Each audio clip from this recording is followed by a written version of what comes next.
하나님 아버지, 오늘 제가 하나님의 말씀을 읽고 묵상할 때 필요한 영의 양식을 주시기 위해 성령님께서 이 시간에 함께해 주시길 간구합니다. 예수님 이름으로 기도합니다. 아멘. 오늘 우리에게 주시는 하나님의 말씀입니다. 너는 분향할 제단을 만들지니 곧 조각목으로 만들되 길이가 한 규빗, 너비가 한 규빗으로 네모가 반듯하게 하고 높이는 2규빗으로 하며 그 뿔을 그것과 이어지게 하고 제단 상면과 전후 좌우면과 뿔을 순금으로 싸고 주위에 금테를 두르지며 금테 아래 양쪽에 금고리 둘을 만들되 곧 그 양쪽에 만들지니 이는 제단을 매는 채를 꿰을 곳이며 그 채를 조각목으로 만들고 금으로 싸고 그 제단을 증거계 위 속죄소 맞은편 곧 증거계 앞에 있는 휘장 밖에 두라. 그 속죄소는 내가 너와 만날 곳이며 아론이 아침마다 그 위에 향기로운 향을 사르되 등불을 손질할 때에 살을 찌며 또 저녁 때 등불을 켤 때에 살을 찌니 이 향은 너희가 대대로 여호와 앞에 끊지 못할지며 너희는 그 위에 다른 향을 사르지 말며 번제나 소제를 드리지 말며 전제에 술을 붓지 말며 아론이 1년에 한 번씩 이 향단 뿔을 위하여 속죄하되 속죄제의 피로 1년에 한 번씩 대대로 속죄할지니라. 이 제단은 여호와께 지극히 거룩하니라. 사랑하는 성도 여러분, 평안하셨습니까? 오늘도 주님께서 주시는 말씀과 함께 복된 하루를 살아가시기 바랍니다. 오늘 우리에게 주실 하나님의 말씀은 출애굽기 30장 1절에서 10절 말씀입니다. 오늘은 그 분향단에 대한 규례입니다. 분향단은 성소 안의 기구 가운데서도 가장 성소에 들어가면 정면에 있는 것, 즉 지성소와 성소를 가리고 있는 곳 휘장 바로 앞에 있는 기구였습니다. 시편과 계시록을 보면은 이 분향단에서 올라오는 그 향과 연기가 성도의 기도라고 표현하고 있습니다. 즉 성도의 기도를 통하여 하나님과의 더 깊은 교제로 들어가는 것을 바로 분향단의 규례를 통해서 하나님께서는 보여주고 계십니다. 지금 그것에 대해서 짧은 시간에 다 말씀드릴 수는 없지만은 가장 중요한 것 몇 가지 말씀드린다면은 오늘 7절, 8절을 보면은 하나님께서 분향단에 향을 피울 때, 그 향을 사를 때 등잔을 정리할 때 그 향을 사르라고 얘기하고 있습니다. 등잔은 어디입니까? 바로 성소에 들어가면은 왼편에 있는 것이 금등대였습니다. 그 금등대 맨 꼭대기에 있는 게 등잔이었습니다. 즉 그 등잔을 정리하면서 향을 피우라고 얘기하고 있습니다. 여러분, 등잔 우리가 했습니다. 그 등잔을 뭐라고 설명했습니까? 그것이 바로 성령의 조명이라고 했습니다. 예수 그리스도의 빛이요 진리의 빛이요 성령의 인도함과 조명함이 바로 등대의 의미라고 말씀을 드렸습니다.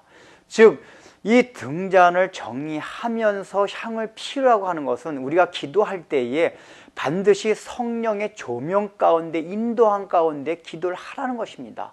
왜냐하면은 기도가 우리의 종교적인 본성상 얼마든지 우리 인간의 생각대로 기도를 할 수 있기 때문입니다. 그렇기 때문에 기도하는 가운데서도 우리가 성령의 조명함을 받지 아니하면은 그 기도가 하나님과 관계없는 그저 인간의 종교적인 발로에서 나온 그러한 간구나 어떤 그런 우리의 요구를 표출하는 것밖에 되지 않는다는 것입니다. 이것이 10절 보면 또 나중에 보면 더 자세하게 나옵니다.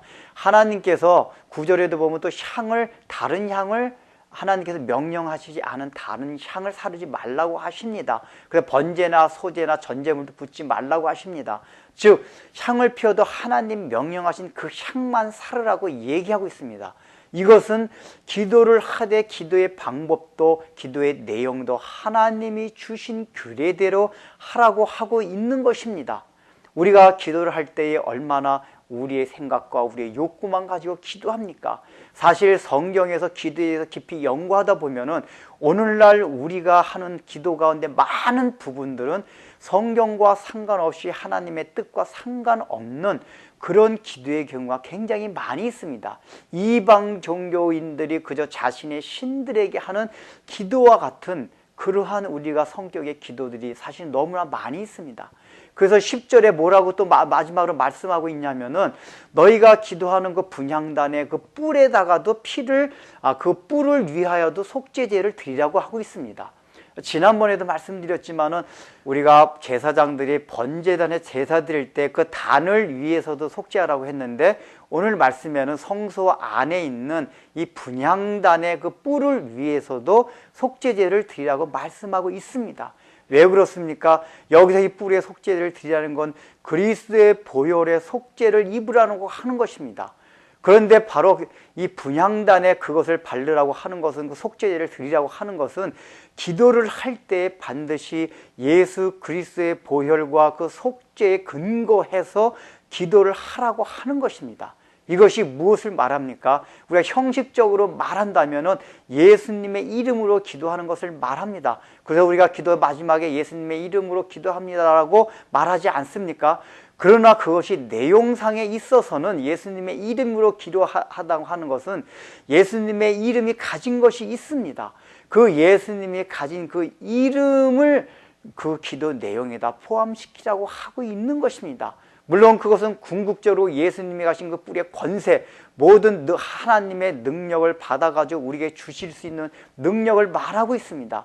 그러나 우리가 그것은 앞에 절과 연관시켜서 생각할 때 그 예수님의 이름으로 기도한다는 것은 그 예수님 이름 안에 담겨 있는 모든 그런 것들을 가지고 하나님 앞에 기도하라고 있는 것입니다. 즉 우리의 정욕대로 기도하는 것이 아니라 주님께서 가르쳐 주신 대로 주의 나라와 의를 위하여 하나님의 뜻이 무엇인지를 성령의 조명을 받아서 그것대로 기도하는 것이 하나님의 뜻이라고 하고 있는 것입니다.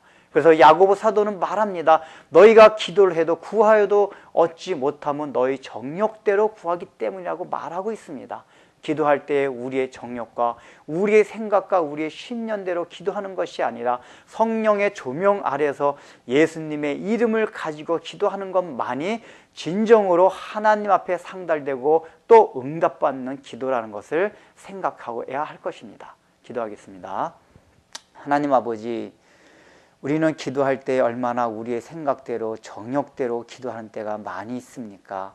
그러나 주님께서는 기도를 해도 성령의 조명한 가운데 예수님의 이름이 들어가 있는 그 마음과 또 그 내용을 가지고 기도하라고 말씀하고 있습니다. 이제 우리의 모든 그러한 욕망들을 기도에 투영시키지 말고 성경을 통하여 성령의 조명함을 통하여 정말 우리에게 원하는 뜻이 무엇인지를 하나님의 뜻을 우리 마음에 살펴서 그것을 하나님 앞에 간구하며 기도할 수 있는 우리들이 될 수 있도록 도와주옵소서. 예수님의 이름으로 기도드립니다. 아멘.